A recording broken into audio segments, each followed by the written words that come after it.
Hi, friends. Welcome back to Wish You Love Podcast. I'm Marilyn. And I'm Jasmine. And we are so happy that you clicked on this episode, and we hope you're having an amazing day today. Starting off the episode, we're going to just ask you all to comment down below, or maybe just even think about it while you're driving or whatever you're doing right now. Who was your first celebrity crush? I like this question because it really makes you think of like your childhood, and it's like, dang, like what did I watch, or what, sometimes even instantly you're like, oh, I know who it was. Yeah. You want me to start off? Yeah, you go ahead. Yeah, okay. I would say for sure Justin Bieber. To this day, that man is... To this day. He's so cute. Justin Bieber. Yeah, I remember being little and just like looking at him and being like, oh my gosh, he's so cute. Yeah, so that's mine. What about yours? He really was. My biggest celebrity crush when I was, I think, elementary, even middle school, even now, was Joe Jonas. Absolutely love him. He's so handsome, especially now. But like back in the Camp Rock days, I was like, girl, yes. He was so cute. So definitely Joe Jonas would be my answer. And we have to do an honorable mention for both of us. Zac Efron. Forever cutie. He's so High cute. School Musical. Happy February, by the way. Obviously, you can tell we're in the love mode right now. Yes. And then just a little spoiler. Not the I know. This month we decided to do something a little different for you guys. So this month we're really focusing on love. It is February. Happy first Tuesday of February. Yeah. Honestly, this is our month. Wish you love. Yeah. Stay tuned. We might have some other fun things that we do this month. But yeah, we wanted to do something a little different. So this whole month we focus on love, whether that be towards others, towards your partner, towards your friends, family, you name it. So we're super excited that hopefully you pull out your journals or start thinking your hot girl walks, all the love that's surrounded around you. Very well said, Jasmine. And be sure to follow us on Wish You Love Pod on Instagram and TikTok. We work really hard, and I hope you love our content and stay connected with us. Yep. All right, let's jump into it. So the question for today, I'm going to look down on my phone here. Pull out those journals. Start thinking about this on your hot girl walk or on your drive. Yeah. What's your why? And is it strong enough to inspire your best self? Yes. And Marilyn, you want to kick us off? Sure. Yeah, I can kick us off. Dang, this is such a big question, right? Your why. Honestly, my why is my future self. So whether that be me as mom, me as just, as a professor, me as, whatever I'm striving for in my life, that's why I'm doing it. For example, I've told you all that, my New Year's resolution is to work out more. So far, every single day I've been at the gym. Even on my days off, I do yoga or on the treadmill at the gym while reading. I make sure to really do that because of my future self, because of how I want to feel, because of how I want to look, because of health and all that good stuff. And for instance, like even going to school and trying to get a good job, my why is for my future self, so I can own a house, so I can get married, so I can have children, so we can do all those things that we want to do with our life. So my why is definitely just my future self, and we're definitely, still in that mode of working towards our New Year's resolutions, because I see every year as that step to, to that next thing, and yeah, so that's my why. I love that. I think always kind of goes back to our episode of like the dream. And so this kind of is that too, right? You're dreaming of your future and what you want it to look like. And that's your why. Yeah, that's good. All right. So I'll be repeating the question now. Again, the question for today is, what is your why? And is it strong enough to inspire your best self? So for me, when I was reading this question, I really thought of my why as being kind of like a book, if that makes sense. I feel like everyone lives a life where you're writing your book, and like people are reading it as generations go by or time or whatnot. And so I think my why is leaving like a legacy, whether that be for myself, for my future, for my family, just to know these are the things that I did, and like adding them into the book and just leaving that legacy and that written chapters and story in a book. And I think that really motivates me to be better and to just move forward with the things that I've done and what I plan to and continue to do, just because I really want, I don't know, it's like just the thought of like leaving like that perfect book and like how I would want to like look back at it as I get older. Or this sounds kind of sad, but like even like at your funeral date, like how do you want to be remembered? Like what's that legacy that you want to leave and the chapters that you want written? And yeah, I think that's like more than anything, I think everyone, like I said, has that book. And I think this is like another question I'd like to just have you guys think about, and kind of relating to what I said, like look at your book right now. Like how is it written so far? Like is that something you're happy or proud of to like share, or to look back years from now and think like, wow, this is what I did during these chapters? And I think that really will get you to think and steer you into the direction, not the right direction, because I don't think there is a right direction. Everyone has different paths and different upbringings and different things that have been experienced, like the way you live. But more so like your past is your past, but how do you want your chapters written now? Yeah, I think that's how I would have, or that's how I answer this question. I just wanted to add two things. Number one, I think the second part of the question, how it said, is it, sorry, can you read it? Yeah. It was something about, will it last? Is it strong enough to inspire your best self? Yeah, I think both of our reasonings is strong enough because it's not short term, it's long term. You know, you're talking about literally eternally, like what are you going to pass down to your grandkids, your kids, your great-great-grandkids? Like what are they going to remember of your life? And mine is more so the future and like kids and stuff. It's not short-term stuff, you know? So I think it is big enough to inspire our best selves.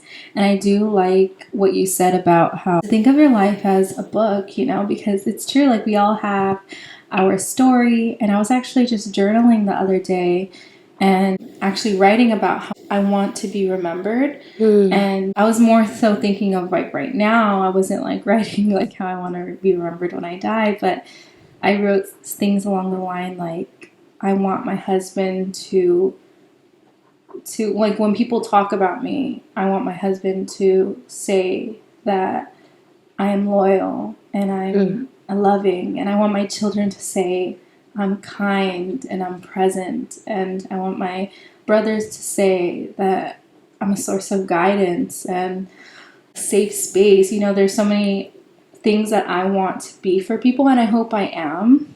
You never know, maybe they already feel that way, I don't know, but just making sure that, you know, you're living how you want, like you're living like how you want to, like you're aligned with what you believe you should be. Because sometimes like you can say like I really want to be kind, but then you're like mean to everybody, or you're like sassy, or like rolling your eyes, and like that's not kind, you know. So it's like making sure that your actions are being set forth so that whatever you do want for yourself, or whatever you want to leave your legacy of, that it's in place.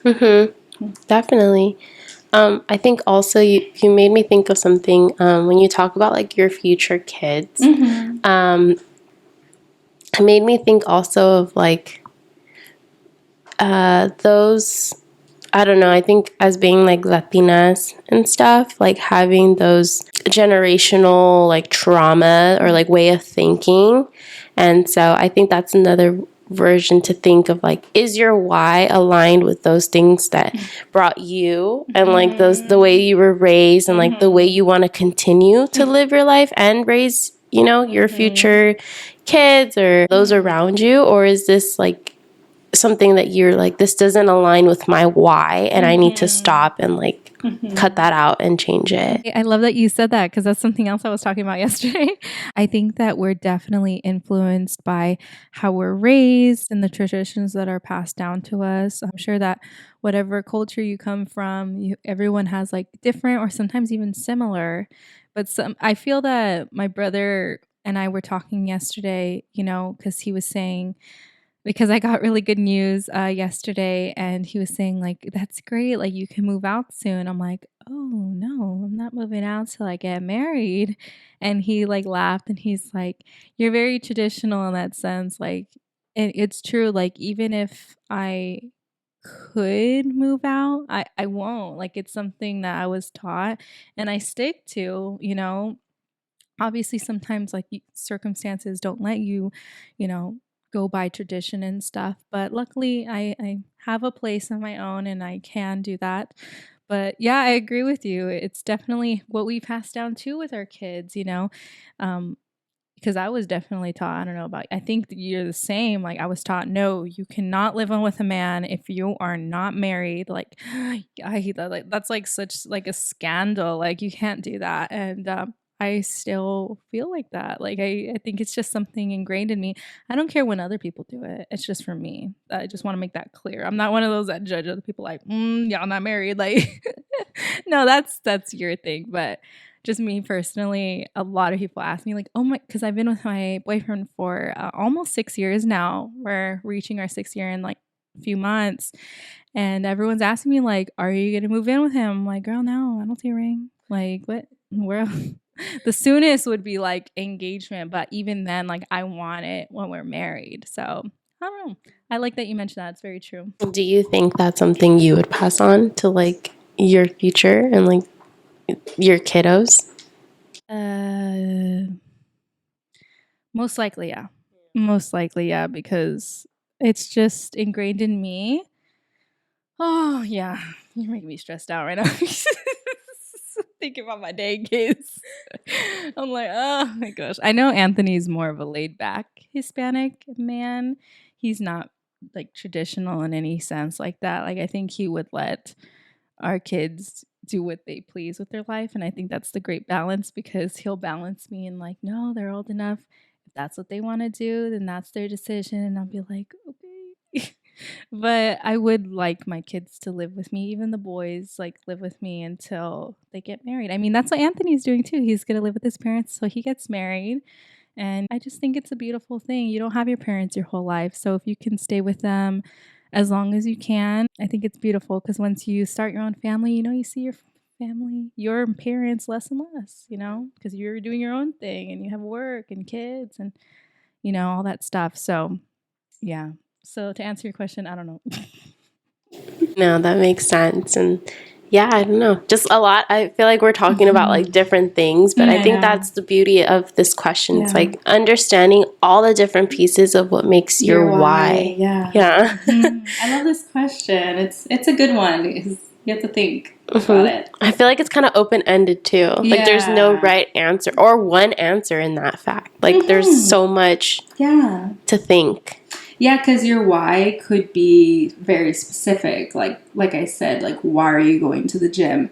And like there's so many motivating factors that are short term. Like if it's only for looks, most people do like end up quitting, because the looks, it takes a long time to see a difference when you go to the gym.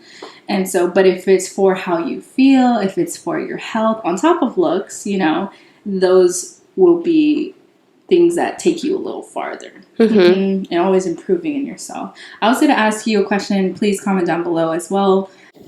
Are there any things that were passed down to you that you won't pass down to your kids? You're like, nah, I don't like that tradition. I don't, Yeah. Oh, that's a good one. Because like Marilyn, I think we grew up in similar where it's like a lot of like properness and like, I don't know, like ladylike things. I think one thing I would not pass down is I grew up in like a household where like now that I'm dating my boyfriend, like it was also like shameful to travel with him. Like it's just like a like you're traveling, you're not married, like you're not like nothing. And to me, I just find that very silly because I'm like, especially because a lot of the travels that I've done are with his family. So it's like it's a family trip. Luckily, my mom has learned and sort of let go and understood. But I don't think I would pass that down. I think I would try to like raise my kids to be responsible people who, you know, will know that like just everything has a consequence. You know, your actions have consequences. Just be thoughtful and, you know, go live your best life because it's short. It's short and there's so much out there to explore, and if you want to do that with the person you love the most or that person you're building a relationship with, then I don't think that should be held back. Exactly. Yeah, but I would say that. I think that's a really good one. I agree with that. I'm exactly the same. Like my mom, like she would not like that. I think now since I've moved out, my parents can't really say anything. I'm like, oh, I'm going to Vegas with Anthony and his mom. You know, it's not like I don't ask for permission anymore, but that was definitely something that like my mom did not like as well. I think something that I would change is how the girls and boys are treated. I would definitely treat my children exactly the same. If I have a daughter and a son, which I hope I do, I want both, I would treat them both the exact same way. Like that boils my blood. Like if she can't go out at past 10 in high school, then he can't either. Oh, boys will be boys. Hate that saying. No. Like, for instance, like my grandma, you know, sexo, not good. Like, but like she'll ask like the boys, oh, do you want me to buy you condoms at Costco? Like, girl, what? Okay. So it's just a lot of like purity for women. And I do love that, you know, like women are sacred things and like we should be, you know, taken care of and make sure that the men that we are with are good men. And I think those are all great things, but also for the men too, you know, making sure that his girlfriend and him, both of them, are good people and that they're kind and that they're not I just want to make sure that I treat both of them the same. If one is doing dishes, the other one is sweeping. You know what I mean? Like not him laying down and she's over here cleaning up everybody's mess. Well, first of all, I would help as well. I don't believe that kids should do everything in the household. It's another thing. For instance, if we're setting the table, it shouldn't just be the girl. It should be both my children. Like, so it's a lot of things of like the girl boy thing. I hate that. Absolutely hate it. No, twist to that question. What if you get all boys?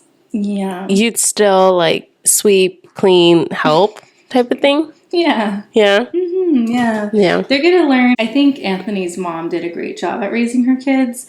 And she taught them how to cook. You know, they clean up. You know, Anthony has his own bathroom and stuff like that. He cleans up after himself. Like, she did not raise... Out of me and Anthony, I'm the messy one. Like, she raised, like, really cleanly men. And, yeah, so my sons are definitely going to be... Like, whoever's going to be with them... Like, they're gonna be set for y'all. They're gonna know Disney. They're gonna know it all. Whoever ends up with them, look back at this episode years from now. Yeah. Yeah. So, and also, you know, making sure that you're not also a mother-in-law that's like, you know, the monster-in-laws. No, I'm not gonna be like that. No. Every mom is protective over their kids, but I love once again Anthony's mom. And how she is with me, it's more of a bond. It's a relationship outside of my boyfriend. And I love that. Like, she's my role model for a lot of things. And definitely as a mother-in-law, I'm like, yeah, I want to be like her. Oh, I love that. So many tangents on this one little question. But definitely comment down below anything that we've talked about today, you know, whether the culture stuff, do you consider yourself a traditional person or do you consider yourself... No, I'm not traditional at all. I consider myself traditional. I'm traditional. You too, as well. Yeah. We hope you guys enjoyed this episode. lots to think about, lots to talk. Definitely comment below, share with those around you. Most importantly, we challenge you guys for this month of February. You guys should do it all the time, but specifically for this month, because we are focusing on love. Love, spread kindness, spread just joy. Like, I don't know, I challenge you guys for this month, like every day, like do something that comes out of love. And share with us what you do, and just keep up with us on social media. We have some fun things planned, and like I said, these episodes. So thank you so much. Thank you. We wish you guys lots of love this Tuesday, or whenever you're listening. And above all else, we wish you love. Bye, friends.